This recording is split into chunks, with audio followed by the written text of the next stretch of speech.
자, 말씀 봅시다. 계시록 21장 18절부터 27절까지 다경자입니다. 읽어봅시다. 그 성곽은 벽옥으로 지어졌고 그 도성은 순금으로 맑은 유리 같고 그 도성의 성곽의 기초석은 각양 보석으로 단장되었으며 첫째 기초석은 벽옥이요 둘째는 사파이어 셋째는 옥수 넷째는 에메랄드이며 다섯째는 홍마노 여섯째는 홍보석 일곱째는 감람석 여덟째는 녹보석 아홉째는 황옥 열째는 녹옥수 11번째는 제신스 12째는 자수정이더라. 또 그 12대문은 12진주니 그 문들은 각각 한 개의 진주로 되어 있더라. 그 도성의 거리는 순금이며 투명한 유리 같더라. 내가 보니 성 안에는 성전이 없더라. 이는 전능하신 주 하나님과 그 어린 양이 그곳의 성전이니라. 그 도성은 해나 달이 그 안에서 비칠 필요가 없으니 이는 하나님의 영광이 그곳을 비추고 어린 양이 그곳에 빛이 됨이라. 그리하여 구원받은 자들의 민족들이 그 도성의 빛 가운데서 걷겠으며 땅의 왕들이 그들의 영광과 존귀를 그곳으로 가져오리라. 또 그곳의 성문들을 낮에는 결코 닫지 아니하리니 이는 그곳에 밤이 없음이라. 그들이 민족들의 영광과 존귀를 그곳으로 가져오리라. 무엇이든지 더럽게 하는 것이나 가증한 일을 행하는 자나 거짓말하는 자는 결코 그곳에 들어오지 못할 것이며 다만 어린 양의 생명의 책에 기록된 자들만이라. 아멘. 아멘. 그 믹서기 불 켜졌나요? 예. 저 아래 믹서기 예, 파란 불 켜져 있어요. 자, 계시록 중에서 가장 핵심적인 부분을 저희가 지금 공부를 하고 있습니다. 새 예루살렘에 관한 내용인데, 새 예루살렘은 이 땅에 있는 새로운 교회죠. 새로운 교회인데, 오늘 새 예루살렘의 27절에 보면 새 예루살렘에 속할 자에 대해서 정의를 해주셨어요. 주님께서 정의해 주셨는데, 그 말씀이 무엇이냐면 어린 양의 생명의 책에 기록된 자들만이 속하게 될 것이다. 이렇게 설명을 분명히 해줬습니다. 어린 양의 생명책에 기록된 자만이 속하게 된다. 이 말씀을 공부를 하겠지만, 어린 양은 신령 인성으로서 또는 신령 인간으로서 주님을 가리키는 말씀의 뜻입니다. 그리고 신령 진리로서 말씀을 가리키는 말씀의 뜻이라는 것.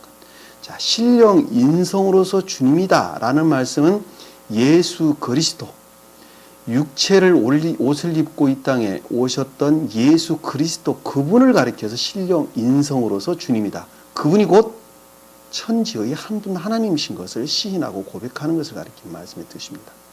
그리고 그 신령 인성이신 그 인성이셨던 그 주님께서 영화하셔서, 다시 말씀드리면 시험의 과정을 통해서 인성과 신성이 합일되셔서 천국에 가서 천국을 형성을 하셨는데, 천계를 정복을 하셨는데, 그분을 가리켜서 신령 인간이다 그랬어요. 신령 인간이다.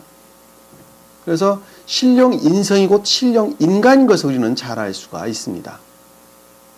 그럼 신령 진리는 뭐냐? 신령 진리는 신령 인간은 선에서 비롯된 진리를 합해서 신령 인간이다 그러는 거예요. 선과 진리가 하나 된 혼인의 가운데 있는 것을 신령 인간이다 그랬어요. 그런데 신령 진리는 뭐냐 그러면 신령 선에서 비롯된 진리를 가리켜서 신령 진리다 그러는 거예요. 다시 말씀드리면 신령 진리는 신령 선을 담고 있는 그릇으로서 신령 진리, 주님을 가리키는 말씀의 뜻이라는 것. 구분되시죠? 그래서 이 성경 말씀이 신령 진리다라고 하는 말씀의 뜻은, 이 말씀은 주님 자신을 일컫는데 이 말씀의 본질적인 내용은 선을 우러르고 있다라는 말씀의 뜻이에요. 선이 본질이라는 말씀의 뜻이에요. 그 말씀의 뜻이나 신령 인간이라는 말씀의 뜻이나 신령 선에서 비롯된 신령 진리라는 말씀의 뜻이나 다 하나를 가리키는 말씀의 뜻이라는 것. 이해가 되시죠? 그 앞으로 창세기 공부하면서도 수도 없이 그런 말들이 나오는데 머릿속에 정리를 하시라고 내가 말씀을 드리는 거야. 이것들이 정리가 안 돼 있으면 어쩔 때는 왜 신령 인성이라 그랬다. 어쩔 때는 신령 인간이라 그랬다. 왜 신령 진리라 그랬다. 무슨 뭐 존재되신 분이라고 그랬다. 왜 이 말이 자꾸 이렇게 헷갈리는가. 그러니까 존재되신 분은 사람 그 자체를 일컫는 말씀의 뜻이라는 거. 그래서 그게 머릿속에 좀 정리가 돼야 되는 거. 그러니까 여기서 보면 어린 양이라는 말씀의 뜻은 신령 인성으로서 또는 신령 인간으로서 또는 신령 진리로서 세 가지를 하나로 다 일컫는 말씀의 뜻이라는 거예요. 아셨죠? 신령 진리라는 말씀은 이 말씀으로서 주님을 가리키는 말씀의 뜻이라는 거예요. 아셨죠? 그것을 인자라는 말로도 설명이 돼서 나와요. 인자다. 사람의 아들이다 라는 말씀의 뜻이 말씀으로서 주님을 가리키는 말씀의 뜻이에요. 사람의 아들이 아닌 사람은 뭐 있어요? 다 사람의 아들이지. 사람은 다 사람의 아들이지. 말씀으로서 주님을 가리키는 말씀의 뜻이라는 것. 생명의 책에 기록된 자다라는 말씀의 뜻은 생명은 뭐예요? 이 말씀으로부터, 주님으로부터, 또 신령 인간으로부터, 또 신령 인성으로부터 같은 말씀 뜻이요. 이 말씀이 가르침으로부터 뭐예요? 이 생명이라는 단어는 조회라는 단어를 쓴다. 조회. 다시 말씀드리면 이 땅 가운데 사는 사람이 그 마음속에 주님의 생명이 어떻게 된다고요? 각인되어 있어야 된다. 기록되어 있어야 된다는 말. 각인되어 있어야 된다는 거. 예? 아셨죠? 생명의 책에 기록된 자란 말씀이 뜻이에요. 다시 말씀드리면 이 말씀으로부터 이 말씀의 가르침으로부터 성경 말씀의 가르침으로부터 내 안에 주님의 생명이 각인되어져 있는 자, 각인되어져 있는 생명, 그것을 조회라 해서 조회. 우리가 마지막에 가지고 있는 주님의 생명, 내 안에 각인된 생명, 기록된 자만이 어디에 속한다는 거예요? 새 예루살렘에 속한 자다. 새 예루살렘에 속한 자다. 정확하죠? 그러면 새 예루살렘이라고 하는 교회에 나와 예배 드린 사람들을 일컫는 말에 무슨 뜻이에요? 그 말이 맞아요, 틀려요, 그럼? 바꿔 말하면. 예? 새 예루살렘에 안 속한 사람도 있잖아요. 새 예루살렘이라고 말하는 교회에 나온 사람들 중에서도 그 사람들 가운데 생명이라는 차원에서 보면 속한 사람들이 있을 수도 있고 없을 수도 있죠. 여러분들도 똑같은 대상이라는 거 잘 아셔야 돼요. 그럼 새 예루살렘이라고 써져 있는 기존의 교회들 많이 있는데 또 특별히 이 새로운 교리 가르침을 지금 가르치는 교회 있는데 그 가운데에 새로운 교회에 속한 사람들이 있다는 말이 없다는 말이에요? 있을 수도 있고 없을 수 있다는 말씀이 뜻이에요. 이 새 예루살렘 선교에 나와 앉아서 공부한다고 다 그 사람들이 주님에 속한 자가 아니라는 말씀이 뜻이란 말이에요. 그 가운데 주님의 생명이 각인되어 있는 그 사람만 새 예루살렘에 속한 자고 그 자만 구원을 받는다는 말씀의 뜻이에요. 여기 앉아있다고 되는 게 아니라는 말씀의 뜻이에요. 여기 앉아있는 사람들은 그냥 자기 탐욕으로부터 와서 앉아있을 수 있는 것이고 지식적으로 학문적으로 배우기 위해서 와서 앉아있는 사람도 많이 있단 말이에요. 그들은 그것으로부터 뭘 챙기는 거예요? 그들은 탐욕을 우르는 거예요. 생명이라는 차원에서 보면 그들은 지옥의 생명이 있는 자들이고 그리고 주님의 말씀으로부터 각인된 생명이 있는 자들은 주님의 생명에 속한 자라는 걸 우리가 잘 알 수 있습니다. 구원받은 건 명확하죠. 이거 아주 대명제예요. 대명제. 그래서 한 분 하나님을 시인해야 될 것이다. 두 번째는 말씀의 가르침으로부터 선한 삶을 살아야 된다는 거예요. 이 선한 삶이 왜? 곧 생명이기 때문에 그렇습니다. 선한 삶이 곧 생명이에요. 왜? 내 안에 주님의 생명이 각인되어 있다면 그 각인된 생명은 반드시 그 밖으로 그 모습을 드러내야 된다고 내가 수도 없이 말씀드렸어요. 드러내지 않는 것은 다 가식적인 것이다 하는 것을 제가 말씀드렸어요. 그것을 복음서에서는 뭐라고 이야기했어요? 좋은 나무가 나쁜 열매를 맺을 수 없다. 그 나쁜 나무가 좋은 열매를 맺을 수 또한 없다. 분명히 주님께서 우리에게 말씀을 해주고 있는 것을 잘 볼 수가 있습니다. 근데 사람은 그렇게 할 수 있어요, 없어요? 힘들다니까요. 그러니까 어느 누구나 다가 시험이라고 하는 영적인 전쟁이라고 하는 싸움을 겪어서 승리한 자만이 영적인 전쟁에서 나를 사랑하고 세상을 사랑하는 그 마음과 그리고 주님을 사랑하고 이웃을 사랑하는 그 마음의 안에서 싸워야 돼요. 싸워서 주님이 이기셔야 돼. 주님이 이기셔서 그것이 주님이 싸운 거지만 내가 싸우듯이 싸우는 거예요. 내가 싸우듯이 싸웠어요. 누굴 거 가지고? 주님 걸 가지고 내가 싸우듯이 싸웠어요. 그래서 승리한 자만이 그 자가 곧 구원을 받는다. 새 예루살렘 교회에 속한 자다 하는 것을 우리는 잘 알 수가 있습니다. 그 내용이 우리가 지금 21장부터 쭉 배워온 내용이에요.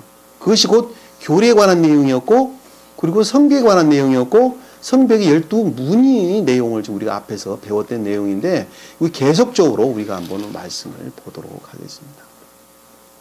자, 18절에 보니까, 자, 여기서 우리가 17절에 보니까 성벽을 측정하니 라는 말씀의 뜻은 말씀의 문자적인 뜻으로부터 그들이 알고 있는 성질이 무엇인가, 그리고 본성이 무엇인가를 알아본다 그랬죠. 측량한다는 말은 알아보는 것이다, 이렇게 설명을 드렸어요. 그들이 말씀의 문자적인 뜻으로부터 알고 있는 것들이 무엇인가 하고 알아봤더니, 지금 여러분들이 문자적인 뜻으로부터 영적인 뜻들을 지금 도출을 해내고 있는데, 그것들이 도대체 무엇인가 그러고 알아봤더니 그 말씀 뜻이에요. 같은 말이에요.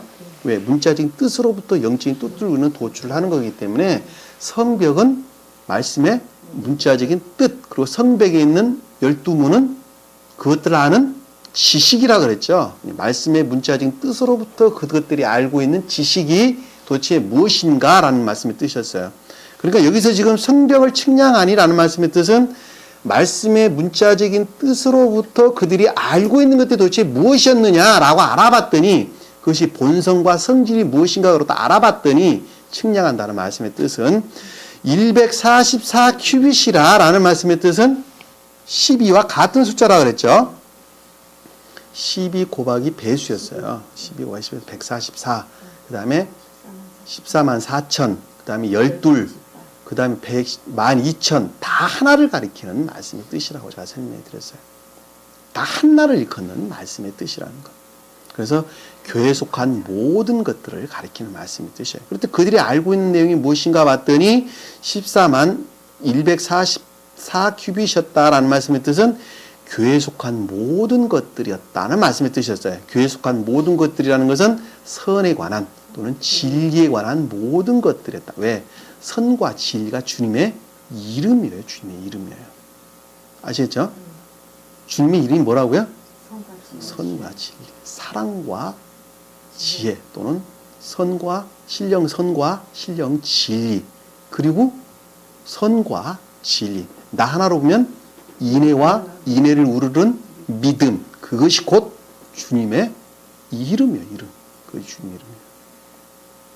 우리가 예수님 이름으로 기도드립니다라는 말씀이 또 같은 거예요. 아시겠어요?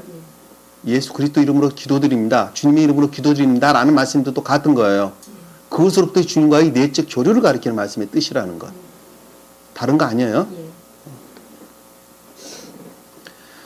이는 사람의 척도다라는 말씀의 뜻은 이 사람을 하는 안드로포스라는 말 쓴다 그랬죠? 잊어버리지 마세요.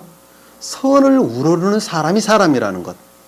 내 안에, 그러니까 이웃을 사랑한다는 말했을 때도 선 안에 있는 자가 이웃이에요. 선 안에 있는 자가 이웃이에요. 아까운데 있는 자는 이웃이 아니에요. 아까운데 있는 자는 아니에요.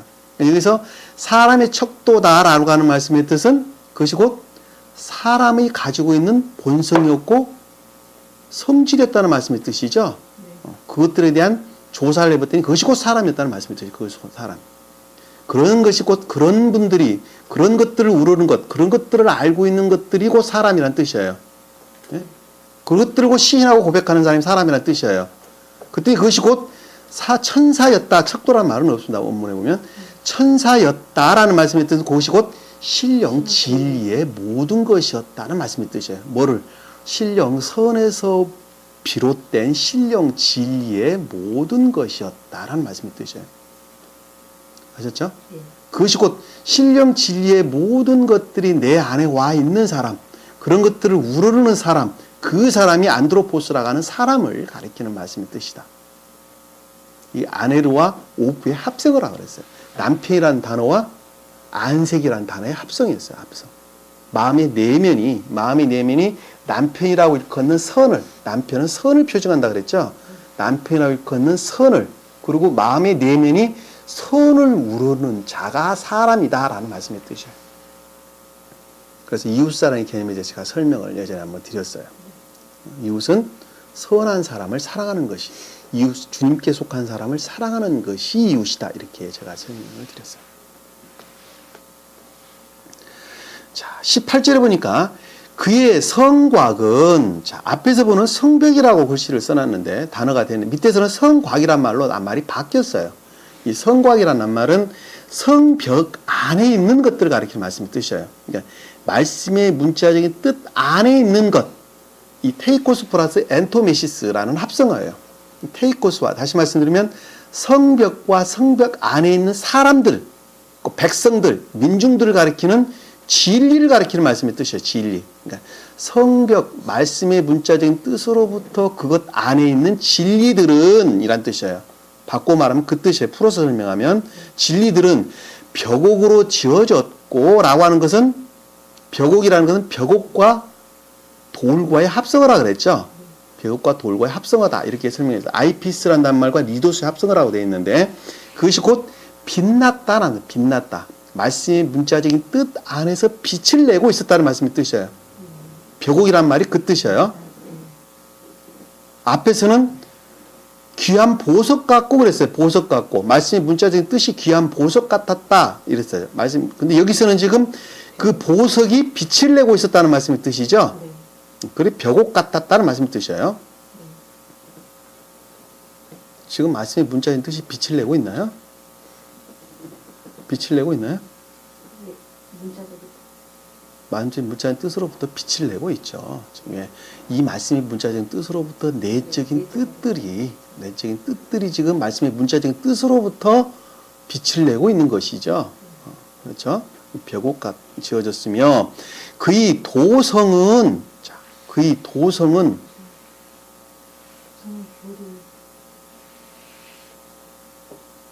뭐예요? 도성은 교리. 자, 말씀의 문자적인 뜻이 내적인 뜻, 신령 진리로부터 빛을 내고 있었고, 그 말씀의 문자적인 빛을 내고 있는 그 말씀의 문자적인 뜻으로부터 비롯된 교리는, 지금 여러분들 뭐 배우고 있어요? 교리를 배우고 있는 것이죠. 말씀의 문자적인 뜻이 말씀 안에 있는 신령 진리로부터 빛을 내고 있었는데, 그 말씀의 문자적인 뜻으로부터 비롯된 교리는 말씀의 문자적인 뜻으로부터 비롯된다 그랬어요. 아시겠어요? 예. 교리는 신령 진리일까 진리가 아닐까? 교리는 진리예요, 진리가 아니에요? 교리는 가르침이니까 진리의 가르침을 우리가 예전에 제가 한번 설명해 드렸는데 교리는 진리가 아니에요. 교리는 진리가 아닙니다. 진리를 가리키는 거예요. 진리를 담고 있을 때 진리가 될 수 있어요.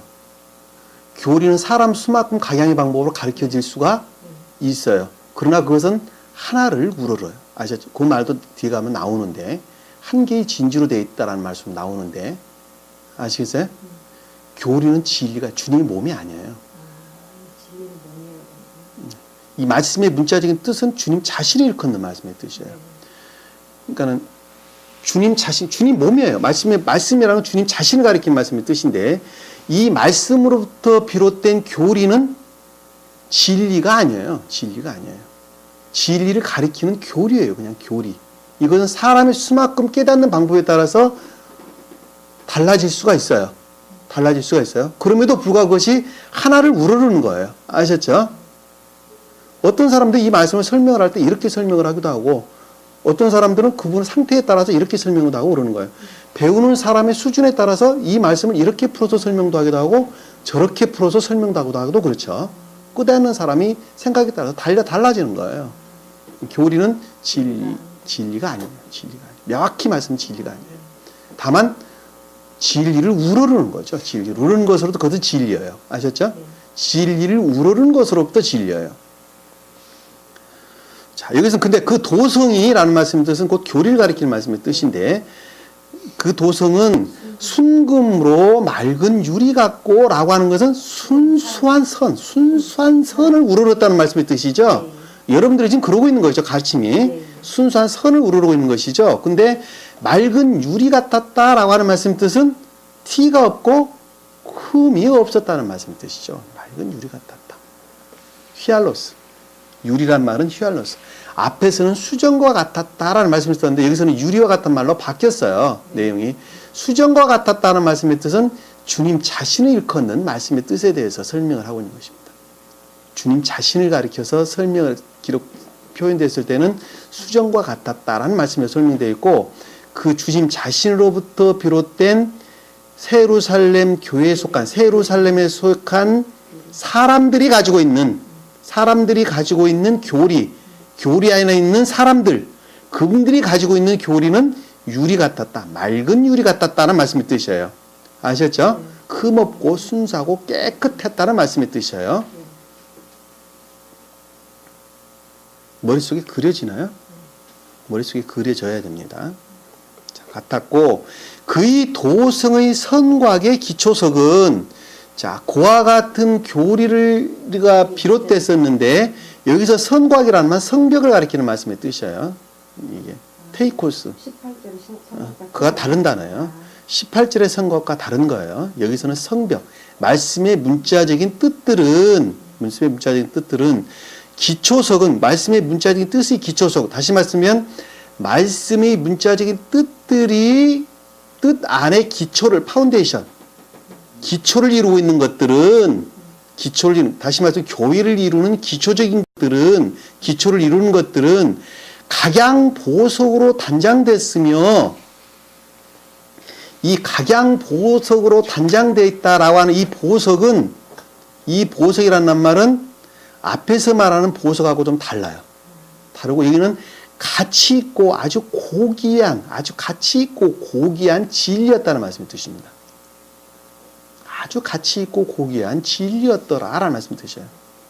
그러니까 말씀의 문자적인 뜻이 간직하고 있는 교회를 세우는 아주 기초적인 진리가 있었는데 그것은 아주 가치 있고 고귀한 진리였더라는 말씀의 뜻이에요.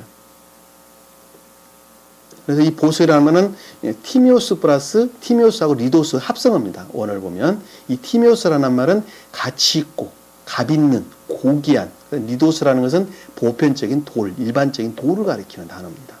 그러니까는 말씀의 문자적인 뜻이 기초를 이루고 있었는데 교회를 세우는 기초를 이루고 있었는데 그것이 아주 귀하고 고귀한 보배로운 진리였다라는 말씀의 뜻이에요. 풀어보면 그 말씀의 뜻이에요. 그것이 단장되어 있으며 기초석은 벽옥 같고 벽옥이요 둘째는 사파이어 셋째는 옥수 넷째는 에메랄드 다섯째는 홍만호 여섯째는 홍보석 일곱째는 감남석 여덟째는 녹보석 아홉째는 황옥 열째는 노곡수 열한째는 제신스 열두째는 자수정이더라. 자, 이 12개의 보석은 교회에 속한 모든 것들을 가리키는 말씀의 뜻이죠.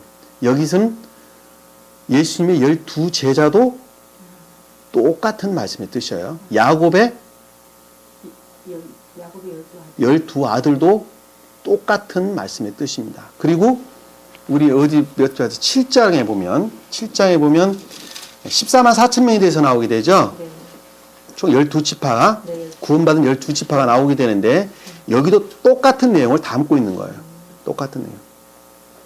우리 12지파 이름 한번 대봅시다. 그다음 공부를 했으니까. 첫째, 루벤이 나오고 순서도 바꾸지 마세요. 자, 루벤이 나오고 그리고 시몬이 나오죠. 그리고 누가 나와요? 레이. 그 다음에 유다. 그 다음에 누가 나와요? 단. 그 다음에 납달리, 갓, 아셀, 이사갈, 스불론, 요셉, 베냐민. 그래서 12지파 나오죠. 그런데 실장에 보면 누가 빠졌어요? 요셉. 누가 빠진 지파가 있어요. 요셉 지파. 7장 한번 보세요. 7장 보세요.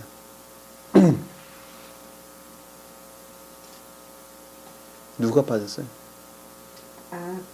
저기 갓 지파가 없나? 단지파가 빠졌잖아요. 단지파가. 헷갈려. 므낫세는 나오는데 므낫세는. 에브라임 대신에 요셉이 들어가 있다고 그랬죠. 왜 그러냐면 영적인 교회에 관한 설명이기 때문에 에브라임이 영적인 교회를 가리키는 영적인 교회 속한 총명을 일컫는 말씀을 뜻이죠. 요셉이 천적 영적인 것들을 가리키기 때문에 에브라임 대신에 요셉이 들어가 있고 단지파가 빠진 것입니다. 단지파는 왜 빠졌다 그랬죠? 단지파. 인해에서 분리된 믿음 가운데 있는 자를 단지파다 이렇게. 원래 심판한다는 말씀의 뜻이죠. 심판한다. 단이라는 말은. 그러면 교회에 속한 자들에 대해서 생각을 한번 해봅시다. 루벤은 믿음을 말씀을 믿는 믿음을. 그리고 시므온은 뭐예요? 마음으로부터 고백하는 믿음을. 믿는 믿음이 있는데 그 믿음이 어디서부터 고백돼야 되는 거예요? 마음으로부터 믿는 고백이. 이 마음으로부터 믿는 고백은 뭐를 낳게 되는 거예요? 사랑을 낳게 되죠. 레이가 사랑이 나오게 됩니다. 그래서 이 세 가지가 어울려서 천적인 교회를 일으키게 되는데 그것이 곧 유다다. 찬양한다, 찬송한다, 고백한다는 말의 뜻의 유다를 가리키는 말씀의 뜻입니다. 그 다음에 단지파는 빠졌다 그랬죠. 납달리가 나오잖아요. 납달리. 아까 납달리 말 안 했나요? 했어요. 했죠. 단과 납달리 설명했죠. 납달리는 뭐예요, 그럼? 내적인 지각에서 비롯된 시험을 일컫는 말씀의 뜻입니다. 말씀의 가르침으로부터 그 시인되고 고백되는 거예요. 그리고 마음으로부터 내면적인 지각이 있게 되는데 그것으로부터 뭐가 나오게 되는 거예요? 시험을 유발합니다.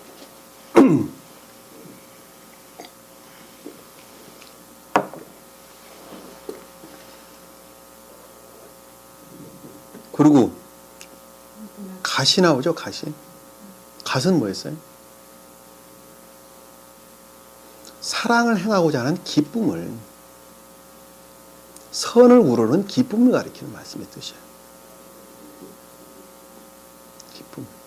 여러분 자신 생각해보면 잘 알아요. 그리고 아셀 나오죠? 아셀은 선을 우러는 기쁨으로부터 삶에 속한 선을 아셀 그러는 거예요.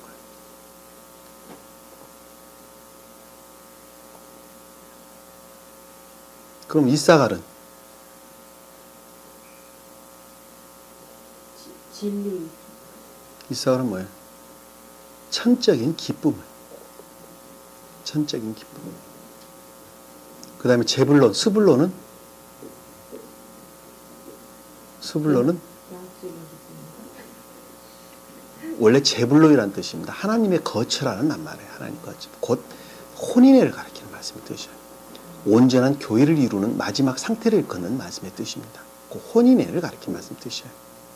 교회를 이루는 하나를 가리키는 말씀의 뜻이에요. 요셉은 천적 영적인 교회를 가리키는 말씀의 뜻입니다. 베냐민은 천적 영적인 교회에 속한 진리를 가리키는 말씀이죠. 또한 삶에 속한 선을 가리키는 말씀의 뜻입니다. 선에서 비롯된 진리 또는 천적 영적인 것들을 비롯된 천적인 것들에서 비롯된 진리 이렇게 설명해 볼 수가 있습니다. 뇌인은 사랑을 아까 빠졌어요? 뇌인 사랑을 그 영적인 교회라고 나 설명을 드렸던 것 같은데. 네. 그 다음에 므낫세는 뭐예요? 므낫세는 새로운 의지에 속한 마음을 가리키는 말씀의 뜻이죠. 새로운 의지는 제가 예전에 설명하기를 양심이다 이렇게 설명했어요. 주님께 내게 새로 세워주신 양심에 속한 사랑을 가리키는 말씀의 뜻입니다. 에브라임은 양심에서 주님이 주신 새로운 생명으로부터 비롯된 총명을 일컫는 말씀의 뜻이에요.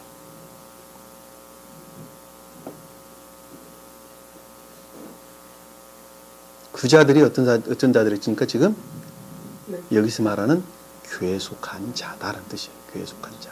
교회에 속한 12사람, 12지파, 여기서 말하는 12보석, 예수님 12제자 다 하나를 일컫는 말씀의 뜻이라는 거. 그러니까 문하세가 새로운 의지에 속한 거였어요. 의지에 속한 사람 아니죠. 새로운 의지에 속한 새로운 문하세? 예, 새로운 의지, 새로운 의지에 속한 마음인데 양심을 가리킨다고 제가 설명을 드렸어요. 주님께서 내게 주신 새로운 마음, 새로운 양심을 가리키는 말. 양심은 곧 의지에 속한 것을 일컫는 말씀 뜻이에요. 의지에 속한 사랑, 의지에 속한 마음을 가리키는 말씀의 뜻이라는 거. 이해가 되세요? 그자가 지금 여기서 말하는 12보석이란 뜻이고, 소위 말하면 12가지 지식이란, 12무이란 말도 똑같은 단어를 갖고 그것들에 대해서 아는 지식들을 가리키는 말씀의 뜻이라는 것. 아셨죠? 야곱의 12지파도 다 같은 내용을 담고 있는. 성경에 12라고 써 있는 것들은 전부 다 같은 뜻을, 교회에 속한 모든 것. 지금 말씀드렸던 이와 같은 것. 요거에 대해서 좀 더 구체적으로 살펴보려면 그때 당시에 가르쳤던 실장 성경 말씀을 풀어드렸던 그때 당시 동영상을 한번 보시면 여러분들이 좀 더 구체적으로 왜 그런 것들을 뜻하는 건가, 그리고 구체적으로 어떤 뜻들을 담고 있는 것인가 하는 것은 그때 거기를 보면 좀 더 자세하게 알 수 있으리라고 봅니다. 자, 12, 11절에 보니까 또 그 12대문은, 자, 12교회에 속한 모든 것들을 알고 있는, 지식적으로 알고 있는 모든 지식들은, 교회에 속한 모든 지식들은 12진주니 그 문들은 각각 한 개의 진주로 되어 있더라. 진주가 뭐예요? 진주. 진주는 진리일까? 지식들이죠. 지식들인데 온갖 어려운 역경, 시험을, 과정을 통해서 얻은 진리를 가리키는, 지식들을 가리키는 말씀의 뜻이에요. 내 마음으로부터 시인되고 고백되어지는 지식을 가리키는 말씀의 뜻이에요. 진주는 조개색에 있는 게 진주죠. 네. 헬라어로 보면 마르가리테스라는 단어를 씁니다. 조개색의 진주를 가리키는 말씀의 뜻인데, 이 진주는 조개 그 자체를 가리키는 말씀의 뜻이죠. 그 안에 있는. 그러니까 그것들이 온갖 어려운 역경, 시험의 과정을 통해서 얻은 지식들을 가리키는 말씀. 마음으로 시인되고 고백되어지는 지식들을 가리키는 말씀의 뜻이에요. 우리 지식적으로, 학문적으로 알고 있는 지식을 가리키는 말씀의 뜻이 아니라는 것. 이해가 되시죠? 그 문들은, 그와 같이 알고 있는 지식들은, 그렇게 해서 알고 있는 지식들은 한 개의 진주로 되어 있더라라는 것은 오직 주님만 우러르고 있다. 주님에 관한 것 이외에는 아무것도 없었다는 말씀의 뜻이죠. 하나라는 말은 주님 자신을 일컫는 말씀의 뜻이라고 그동안에 제가 수도 없이 설명을 드렸습니다. 한 개의 진주로 되어 있더라라는 것은 오직 주님으로부터만 말미암아서 형성된 것, 그 이상 그 이하는 아무것도 없었다는 말씀의 뜻이에요. 사람으로부터 비롯된 것은 단 한 개도 없었다는 말씀의 뜻이에요. 그러니까 오직 주님으로부터만 그것이 비롯되어졌더라라는 말씀의 뜻이에요. 그의 도성의 거리는, 이 도성은 교리를, 거리는 진리를, 넓은 길, 거리 이런 뜻인데, 형성하다, 빗다라는 말에서 유래된, 플라소라는 말에서 유래된 것입니다. 진리는 그 교리와 그 교리를 낳은 진리들은 순금이며 라는 것은 선을 우러르고 있었으며 투명한 유리 같았다라는 말씀의 뜻은 아까 앞에 설명에 봤었죠. 티 없고 흠 없고 아주 순수하고 깨끗했다는 말씀의 뜻이라는 걸 잘 알 수 있어요. 다시 말씀드리면 새 예루살렘에서 비롯돼 새 예루살렘에서 가르치고 있는 교리는 지금 그 뜻이에요. 새 예루살렘의 교리는 오직 주님만 우러르고 있었고 정말 그것은 순금이었고 투명한 유리 같았다는 말씀의 뜻이죠. 여러분들이 지금 배우고 있는 그 진리가 그렇다는 말씀의 뜻입니다. 세상 잡것들은 하나도 들어와 있는 것이 없고 아주 순수하고 맑았다. 그리고 그것이 선을 우러르고 있었다는 말씀의 뜻입니다. 이 새 예루살렘에 속한 사람들에 대해 지금 설명을 좀 하고 있는 거예요. 다른 것 아니에요. 새 예루살렘, 다시 말씀 새 예루살렘, 새 교회에 속한 사람들을 일컫는 말씀의 뜻입니다. 그것들만 우러르고 있었다는 말씀의 뜻이에요. 또 22절에 보니까 이해가 되시죠? 내가 보니, 자, 사도 요한의 또 하나 무엇을 봤는데, 성 안에는 성전이 없더라. 이 말이 참 이상합니다. 자, 성 안에는 성전이 없더라. 자, 여기서 성은 주님 자신을 일컫는 낱말의 뜻입니다. 아우토스라는 단어를 썼어요. 인칭대명사, 자신, 몸소, 친히 이런 뜻을 담는 주님 자신을, 폴리스라고 일컫는 도성을 가리키는 말이 아니라는 거예요. 주님 자신 이외에는 그 성전에서 시인되지 않는 것이 없었다는 말씀의 뜻이죠. 자, 다시 말씀드리면 내적인 교회가 아닌 외적인 교회는 없었다는 말씀의 뜻이죠. 성전이 없더라는 말씀입니다. 이 성전에는 나우스라는 단어를 썼는데 어원을 보면 나우스는 영적인 교회, 곧 내적인 교회를 가리키는 말씀의 뜻입니다. 그러니까 성전이 없었다라고 하는 것은 내적인 교회가 아닌 곳이 없었다는 말씀의 뜻이에요. 주님 자신을 우러르는 내적인 교회가 아닌 곳이 없었더라라는 말씀의 뜻이에요. 다시 바꿔 말하면 내적인 교회가 아닌 외적인 교회는 하나도 없었다는 말씀의 뜻이에요. 이해가 되시죠? 네. 무슨 말씀인지. 자, 없더라. 그 이유를 봤더니 이는 전능하신 주 하나님과 어린 양이 그곳의 성전입니다. 그렇죠? 자, 그러니까 주 하나님은 존재되신 분. 어린 양은 아까 설명을 드렸죠. 인성으로서, 신령 인성으로서, 신령 인간으로서, 또는 신령 진리로서, 또 신령 진리로서 말씀으로서 그 말씀이 예루살렘에 곧 성전, 교회를 이루고 있었다는 말씀이죠. 이 교회는, 성전이라는 말은 내적인 교회를 가리키는 말씀의 뜻입니다.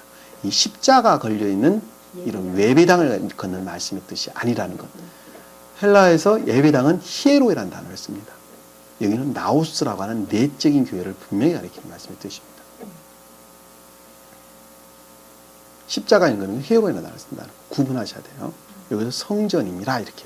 그러니까는 주님 자신이 곧 교회라는 말씀의 뜻이에요. 그러면 내가 교회하려면 주님 자신이 내 안에 임류에 와 있어야 돼요. 그래야지 내가 교회라는 것은 명확하게 우리가 이해할 수가 있어요. 아시겠죠? 예. 주님 자신으로서 내 안에, 주님께서 내 안에 임류와 있지 아니하면 그분은 교회가 아니에요. 성전도 아니고 아무것도 아니에요. 한마디로 하면 그것 대신에 악만 그 가운데 있다는 걸 우리가 잘 알 수 있습니다. 주님 자신이 교회예요. 주님 자신이 교회. 내가 교회라면 주님 자신이 와 있어야 된다는 것. 자, 23절 보니까 그 도성은 해나 달이 그 안에서 비칠 필요가 없으니, 자, 밑에 보니까 더 이는 하나님의 영광이 그곳을 비추고 어린 양이 그곳에 빛이 됨이라. 해와 달이 그 안에서 비칠 필요가 없다. 왜 비칠 필요가 없다고 설명했을까? 주님 자신이 해니까. 네? 주님 자신이 해니까. 자, 그것도 틀린 말은 아닌데, 자, 여기는 비치다는 말에 우리가 주목할 필요가 있는데, 이 비치다라는 것은 나타낸다는 뜻입니다. 나타내다, 드러내다, 보이다, 이런 뜻을 담고 있는 단어예요. 근데 이것은 주님께서 나타낸다는 걸 성경에서 보면 쓰여진 것이 아니라 주님으로 말미암는 사람들이 그 드러내는 것을 가리키는 말씀의 뜻입니다. 주님으로부터 나타내는 광이, 곧 신령 진리로서 그 빛은 포티조라는 단어입니다. 포티조. 여기서는 지금 파이노라는 단어를 썼어요. 앞에서 말하는 빛일 때라는, 빛이라는 말은 파이노. 다시 말씀드리면 주님으로 말미암아 그 대응으로부터, 사람으로부터 드러내는 것을 가리키는 말씀의 뜻이에요. 그리고 주님으로 말미암는 빛을 드러내는 단어는 밑에서 보면 비추다는 단어를 썼어요. 바뀌었어, 이름이. 그러니까 여기서 지금 보면 해와 달이 그 안에서 비칠 필요가 없다라는 말씀의 뜻은 사람이 해와 달을 비칠 필요가 없다는 말씀의 뜻이에요. 다시 말씀드리면 악과 거짓들을 뜻한다는 거 잘 알 수 있어요. 주님이 비치고 있기 때문에 주님으로 말미암는 신령 사랑과 또 신령 선과 신령 진리로부터 그 빛을 비추고 있기 때문에 사람으로부터 그 모습을 드러내는 악과 거짓들이 없더라라는 말씀의 뜻이에요. 바꿔 말하면 그 뜻이에요.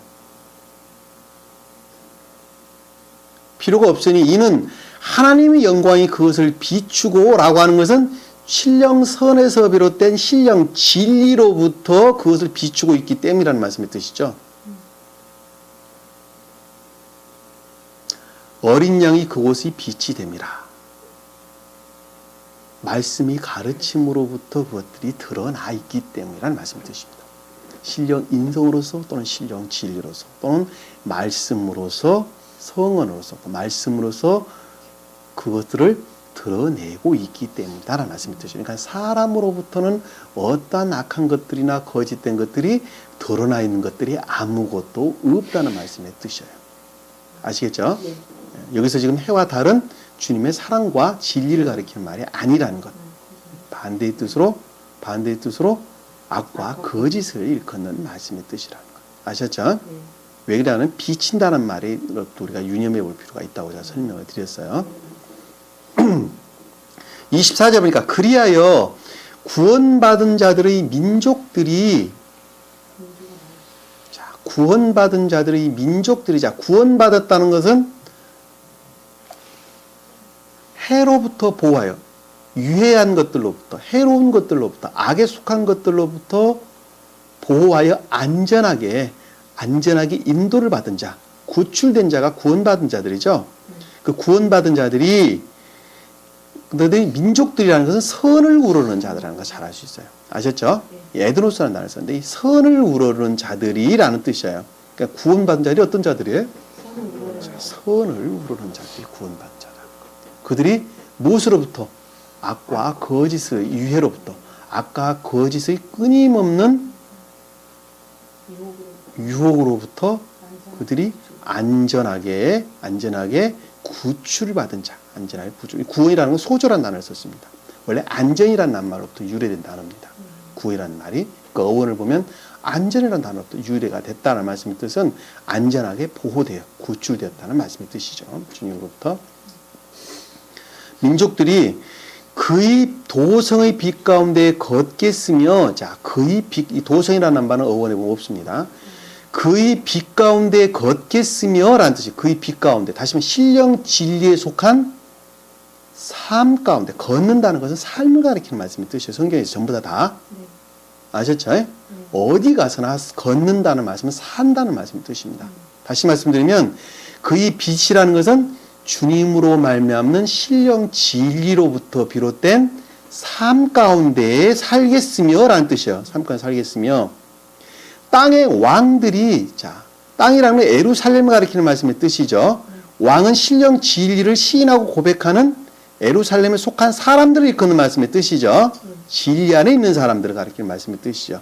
있는 사람들이 그의 영광과 존귀를 그것에 가져오리니, 자, 그의 영광은 신령 진리 측면에서, 존귀는 신령 선의 측면에서 가져온다는 것은 교회 내에서 시인되고 고백되어진 것으로 말미암는 결합을 뜻하는 말씀의 뜻입니다. 가져왔다는 것은 결합을 가리키는 말씀의 뜻이죠. 그러니까 내가 시인하고 고백하는 것을 일컫는다는 것을 쉽게 알 수 있어요. 그것으로 말미암아 온전한 결합을 가리킨다는 것 또한 우리가 잘 알 수가 있습니다. 그것으로 가져오리니 라는 말씀의 뜻이라는 걸 잘 알 수 있어요. 이해가 되세요? 네. 여러분들도 그러고 있나요? 그러기 위해서 끊임없이 부단한 노력을 지금 하고 있습니까?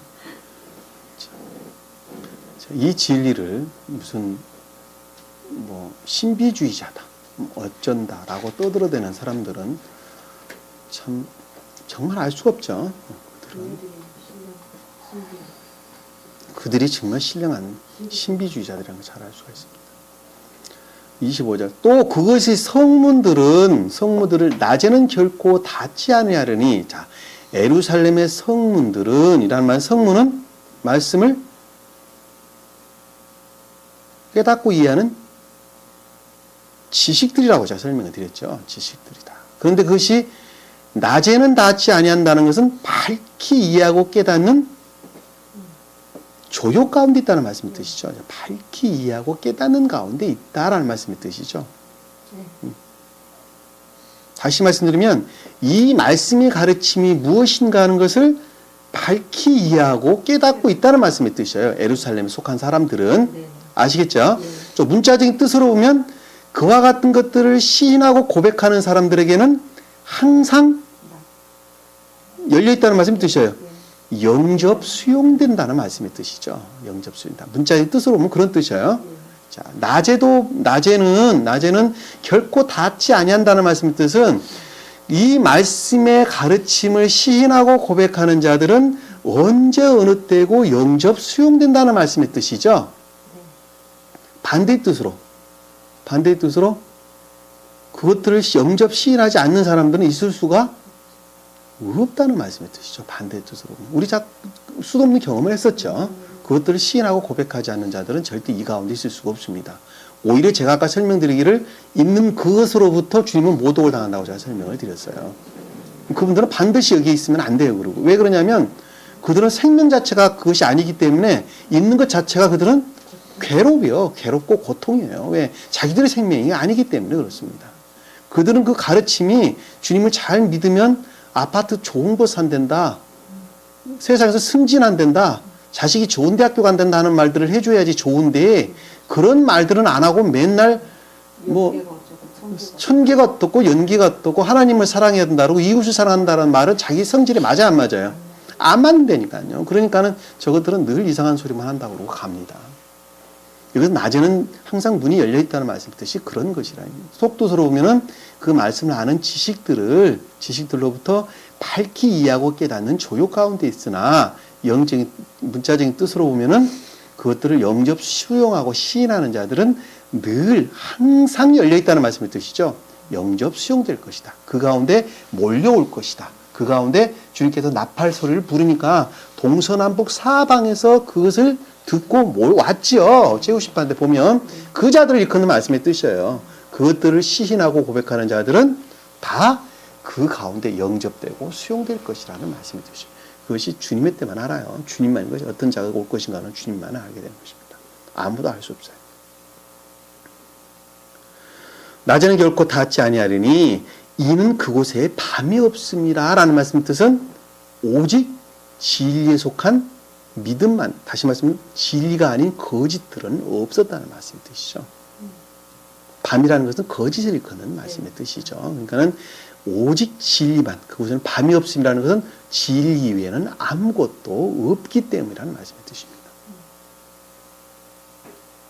제가 만약에 여기서 여러분들에게 아닙니다. 세경 교회 가르침을 잘 믿게 되면 세상에서 큰 아파트도 살 것이고 아주 좋은 차도 타고 다닐 것이고 자녀도 좋은 대학교 갈 것입니다. 라고 내가 여기서 말을 한다면 그동안에 여러분들이 배웠던 것으로부터 심한 거부 반응이 생기겠죠. 자, 그와 같은 거짓들이 없기 때문이다라는 말씀의 뜻입니다.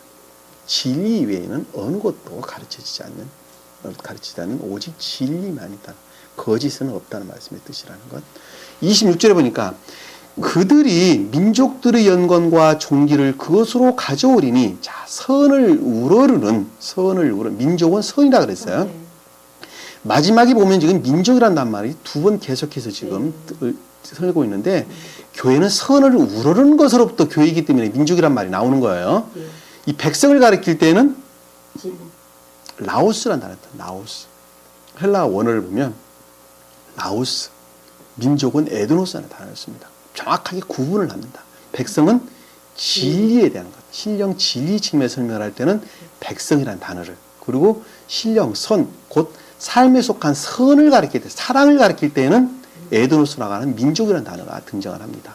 여기서 지금 교회에 속한 자에 대해서 설명을 하고 있기 때문에 민족이라는 단어가 두 번 등장을 지금 하는 것입니다. 그만큼 중요하다는 말씀의 뜻이에요.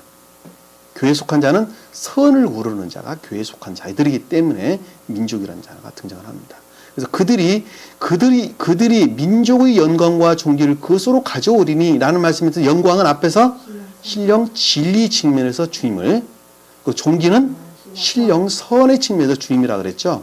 신령, 선과 신령, 질, 곧 주님으로 말미암는 삶에 속한 선을 시인하고 고백한다는 말씀의 뜻이죠. 가져온다는 말씀의 뜻은 그것들과의 결합을 뜻한다는 말씀의 뜻이에요. 시인과 고백으로부터의 결합을 가리킨다는 것을 우리 잘 알 수 있어요. 내 말이 너무 빠르나요? 네? 그래도 이제 여기는 반복이라 반복이라 이제 잘 알아들을 수 있겠어요? 견딜만해. 견딜만 합니까? 그래요, 다행입니다.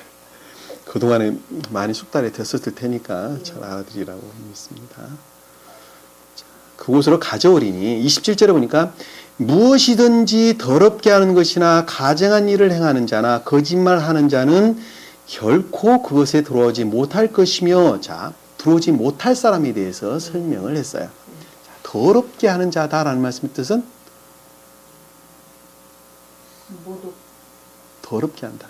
진리를 이화하고 섞음질하는 자를 가리키는 말씀의 뜻이죠. 모독한 더럽게 한다라는 것은 진리를 이화하고 섞음질하는 자를 가리키는 말씀의 뜻입니다. 이 진리를 자기 멋대로 추론하고 자기 마음대로 섞음질해서 가리키는 사람들이 아주 많죠. 아주 많습니다. 대표적인 사람들이 어떤 사람들이에요? 그렇죠. 눈똑강, 정똑강, 뭐 이런 사람들, 신똑강, 뭐 이런 사람들 다 이똑강입니까? 네, 이똑강 이런 사람들이 이 진리를 가지고 다 자기 지식대로 섞음질하는 사람들이라는 걸 우리는 잘 알 수가 있습니다. 그들 계보는 이 진리로부터 비롯됐다고 해서 예전에 한번 설명을 드렸어요. 그 근원지가 바로 여기라는 것. 그들은 진리를 다 그들 탐욕으로부터 섞음질하는 자라는 걸 우리가 명확하게 이해할 수가 있습니다. 더럽게 하는 것. 가증한 일을 행하는 자. 가증한 일을 행한다는 것은 비델리그마. 헬라어 원어를 보면 비델리그마라는 뜻입니다. 혐오하고 몹시 싫은 것, 나쁜 냄새가 나는 것, 모독하는 자를 가리키는 뜻이죠. 선을 모독하는 자를 가리키는 말씀의 뜻입니다. 선을 모독한다는 말은 무슨 뜻일까? 주님을 모독하는 거니까 자기가 주님인 것처럼 여러분 개인을 생각하시면 돼요. 모독한 걸. 양심의 가르침에 늘 대항해서 자기 탐욕을 차우는 자들이죠. 이 말씀을 가르침으로부터 내 안에 뭐가 생겼어요. 생겼는데 그럼에도 불구하고 세상 탐욕으로부터 늘 고난을 당. 주님에 속한 것들이 주님이 곧 양심 자체가 주님이라 그랬죠, 제가. 그러면 주님이 모독을 당한다는 말이 무슨 뜻이에요?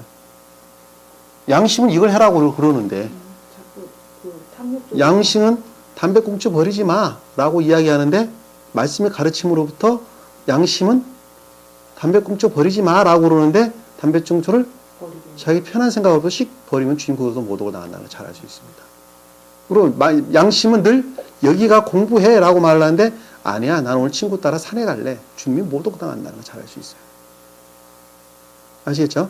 쉽게 이해가시죠? 무슨 말씀 뜻인지. 주님이 모독당한다는 말씀이 그셔요. 그동안의 말씀이 가르침으로부터 내 안에 생긴 뭐 어떤 것들이 있는데 그것을 양심이라 그랬죠. 그 양심의 가르침으로부터 선을 행하는 것이 곧 주님의 일이라 그랬죠. 왜? 양심 그 자체가 주님 자신이 이끄는 말씀이기 때문에 그렇습니다. 그것은 곧 의지에 속한 거라고 우리가 말씀을 드렸죠. 자, 그것으로부터 비롯된 여러 가지 생각들이 있어요. 여러 가지 생각들이 있는데 그것을 갖다가 총명이라고 해서 새로운 총명, 새로운 마음으로부터 비롯된 새로운 총명이다 이렇게 설명해 드렸는데, 자, 그것들로부터 삶을 사는 것이 아니라 끊임없이 유전하게 속한 속성들로부터 그것들을 대항해서 모독을 하게 되는 것을 우리 잘 알 수 있어요. 그것을 주님이 모독당했다 그러는 거예요. 그 모독당했다. 이해가 되시죠? 무슨 말씀인지. 그런 자들은 속할 수 없다 말씀의 뜻이에요. 좀 더 이제 우리 적용이라는 측면에서 보면 그들의 탐욕으로부터 이 말씀을 취하는 자들이라고 쉽게 설명해 볼 수가 있죠. 문자의 뜻으로만 보면 알 수가 있습니다. 그러나 속뜻으로 보면 그걸 명확하게 우리가 이해할 수가 있다는 것. 여러분들이 이 말씀의 가르침으로부터 각인되어 있는 생명이 있는데 그 각인되어 있는 생명에 반하는 행동은 주님께서 모독을 당하는 거예요. 모독을 당한다는 걸 잘 알 수 있어요. 그리고 아까 제일 처음에 말했던 더러운 자들이라는 것은 진리를 그 탐욕으로부터 이리 솟고 저리 솟고 해서 가리키는 자를 가리킨다는 걸 잘 알 수가 있습니다. 그럼 여러분들이 얼마나 중요하다는 걸 잘 알 수가 있죠. 그동안에 제가 많은 설명을 드렸습니다. 그에 대해서는. 거짓말하는 자는 결코 그것에 들어오지 않는다. 거짓말하는 자는 보편적으로 악에서 비롯된 거짓 가운데 있는 자들을 가리키는 말씀을 드십니다. 앞에서는 교회에 속한 자들에 대한 설명을 지금 하고 있고, 이 거짓말을 한다는 것은 악에서 비롯된 거짓, 자해에 속한 거짓 가운데 사는 자들을 가리키는, 모든 사람들을 가리키는 말씀을 드셔요. 이 세상 사람들을 다 포함한 광범위한 개념을 우리에게 설명해 주고 있는 것을 잘 알 수가 있습니다. 앞에서 두 가지는 교회에 속한 자들에 대한 설명을 우리에게 보여주고 있는 것이고, 뒤에 거짓말한 자라는 것은 악에서 비롯된 거짓 가운데, 소위 말하면 자해에 속한 거짓 가운데 있는 자들을 가리키는 말씀을 드셔요. 자연주의자들도 있을 수 있고 세상 철학자들도 있고 하는 말씀을 드시고, 이방 종교를 섬기는 자들도 말할 수 있고, 각가지 여러 가지 수도 없는 사람들 많이 있겠죠. 그들 또한 세루살렘 교회에 속할 수 없을 것이라는 말씀을 우리에게 설명해 주고 있는 것입니다. 그것이 곧 악에서 비롯된 거짓 가운데 있는 자들이다 하는 것을 알 수가 있습니다. 자는 결코 그것에 들어오지 못할 것이다 라는 것은 세루살렘 교회, 세루살렘에 속할 수가 없다는 말씀의 뜻이죠. 우리가 현실적으로 지금 명확하게 이해할 수가 있습니다. 다만 아까 제가 설명을 드렸어요. 어린 양의 생명체에 기록된 자만이 속하되어야 된다는 말씀을 제가 처음에 설명을 드렸기 때문에 거기에 대해서는 제가 더 이상 구체적으로 설명을 안 하도록 하겠습니다. 자, 우리가 새로운 교회에 속한 자들은 한 분 하나님을 시인해야 한다. 그리고 말씀의 가르침으로부터 선한 삶, 곧 이웃사랑의 삶을 살아야 된다 하는 것을 잘 알 수 있습니다. 이웃사랑이라 하는 말씀의 뜻을 오늘 21장 끝을 내면서 설명을 드리도록 하겠습니다. 자, 그동안에 여러 번 설명을 제가 드렸지만 한 분 하나님을 시인해야 한다는 것은 자명한 사실이죠. 자명한 사실입니다. 그것은 곧 모든 강령이라 했죠. 말씀이 기록된 모든 가르침이 그것 이외에는 가리키는 것이 없다. 한 분 하나님을 시인하고 그 주님으로부터 이웃을 사랑하는 것. 내 몸과 같이 이웃을 사랑하라. 목숨을 다해서 하나님을 사랑하고 내 몸과 같이 이웃을 사랑하라. 이것이 곧 말씀의 가르침의 모든 것이다. 온 선지자의 강령이다라는 말씀의 뜻은 말씀의 가르침, 또 계시록의 가르침, 아니 십계명의 가르침, 또 예언자들의 가르침, 또 복음서의 가르침, 그리고 지금 계시록의 가르침. 그것 이외에는 가리키는 것이 아무것도 없다는 말씀을 드셔요. 그런 자가 구원받는다는 것. 그러면 이웃 사랑한다는 것이 무엇이냐? 가장 첫 번째는 나 자신을 사랑해야 한다. 나 자신을 사랑.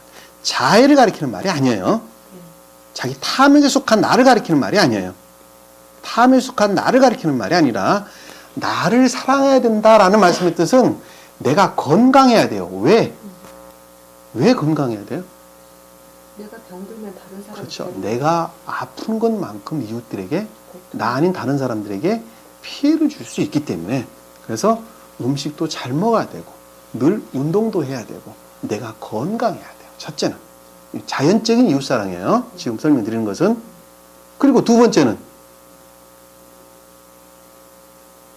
내가 건강해야 돼요. 두 번째는 자기 가족들을 잘 돌봐야 돼요. 자기 가족들을.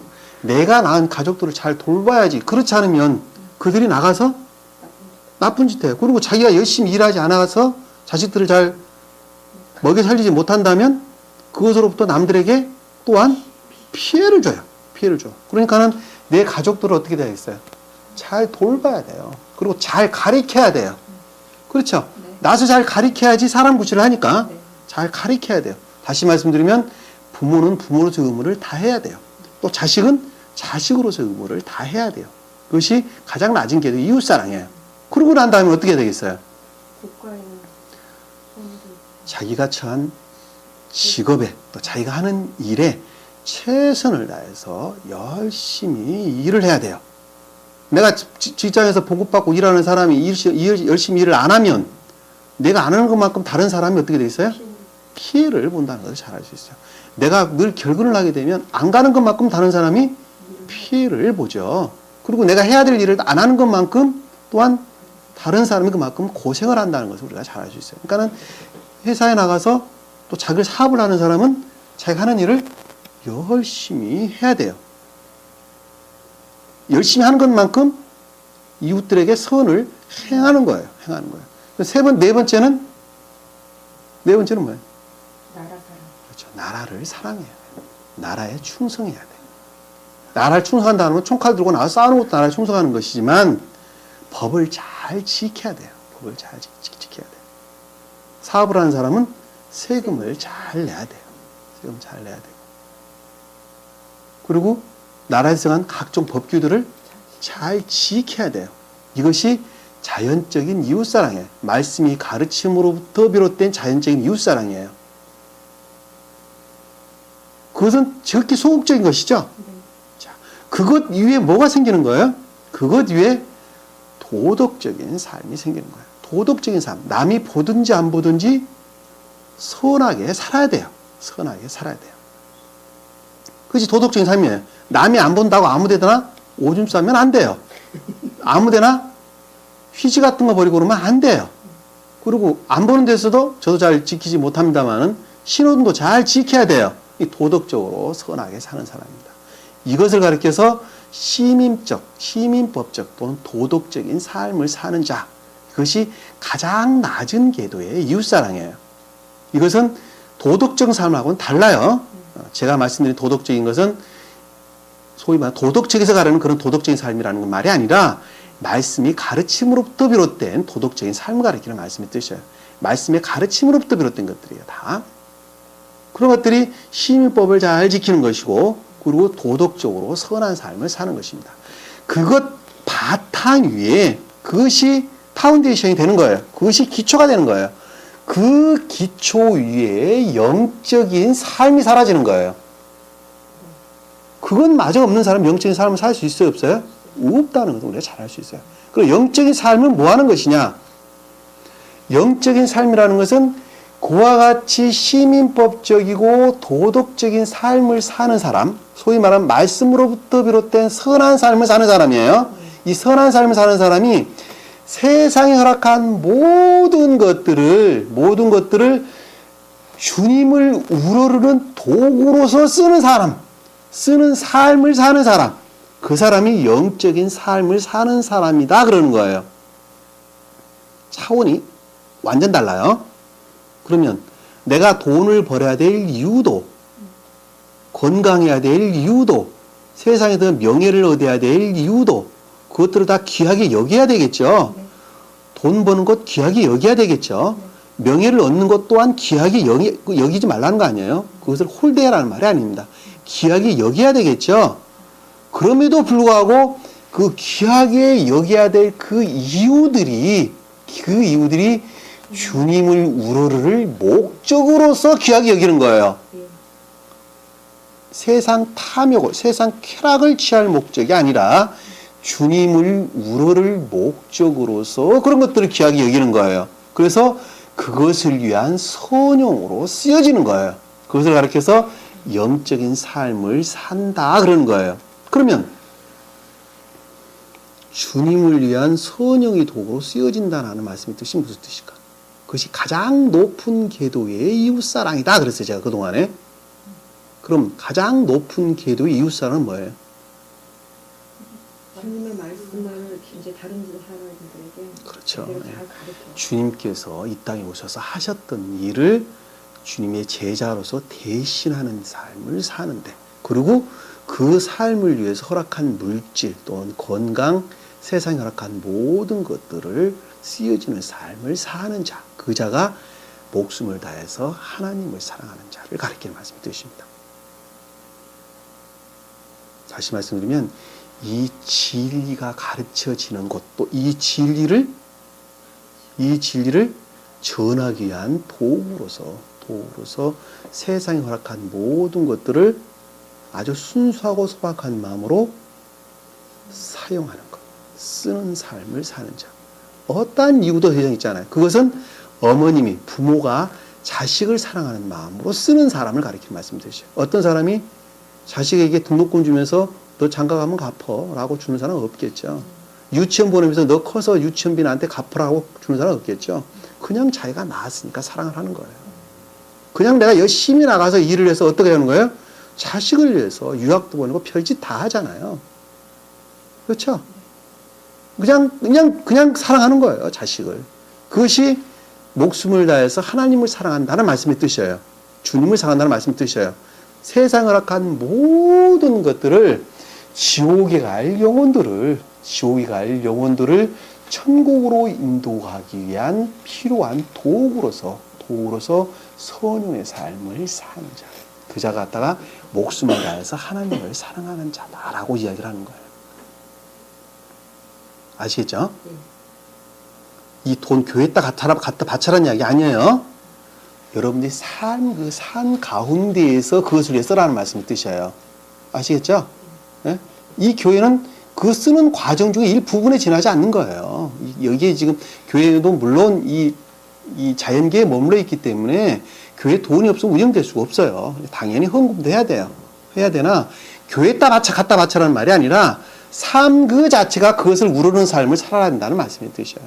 내가 어느 누구를 만나도 내가 어느 모임에 가도 세상 모임 어디를 가도 그 진리를 항상 머릿속에 담고 그 가운데 혹시 주님께 속한 자가 없지 않을까. 모든 것들은 그것을 위해서 내가 밥도 사야 되겠고 차도 타고 가야 되겠고 또 명예도 얻어야 되겠고 갖가지 것들을 다 도구로 쓰는 삶을 가리킨다는 것을 잘 알 수 있습니다. 그것이 한 분 하나님을 목숨처럼 사랑하고 내 몸과 같이 이웃을 사랑하라는 말씀의 뜻입니다.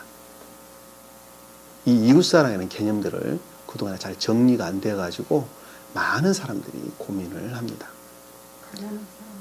자, 물질적으로 가난한 사람을 돕는 것은 극히 조심해야 된다라고 설명드렸어요. 그럼 물질로 돕는 건 이웃사랑 아닙니까? 이웃사랑이 맞아요. 그러나 물질로 이웃을 돕는 것은 극히 조심해야 된다. 왜? 선한 사람인지 악한 사람인지 사람은 알 수 있어요? 없어요? 없어요. 없기 때문에 물질로 이웃을 돕는 것은 극히 신중을 기해야 된다. 이렇게 설명해 볼 수가 있습니다. 왜냐하면 악한 자를 돕는 것은 오히려 악을 행하는 것이기 때문에 그렇습니다. 악한 자는 도와야 될 대상이 아니라 그를 붙잡아서 교도소에 보내야 될 대상이에요. 아시겠죠? 네. 그 자는 붙잡아서 교도소에 보내야 될 대상이지 그들에게 도움을 주어서는 안 된단 말이에요. 세상 게으른 자들을 도와줘야 될 이유가 아무도 없어요. 왜? 게으른 자를 도와주는 것은 오히려 게으름을 조장하는 것이 되기 때문에 그렇습니다. 그 말을 쉽게 말하면 강도에게 칼을 져주는 것은 오히려 사람을 죽이는 일을 자기가 대신하는 거나 똑같은 거예요. 그래서 물질로 이웃을 돕는 것은 극히 조심하고 신중을 기해야 된다.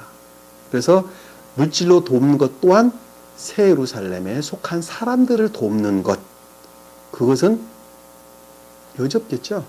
돕는 것은 극히 당연한 일이라고 저는 봅니다. 그래서 여러분들이 선을 우러는 자를 돕는 것, 그것이 곧 사람을 돕는다는 말씀의 뜻이에요. 성경에서 말하는 이웃을 돕는다는, 이웃을 속한 사람을 돕는다는 말씀의 뜻이에요. 다시 말씀드리면 선을 우러르는 자를 돕는다는 말씀의 뜻이에요.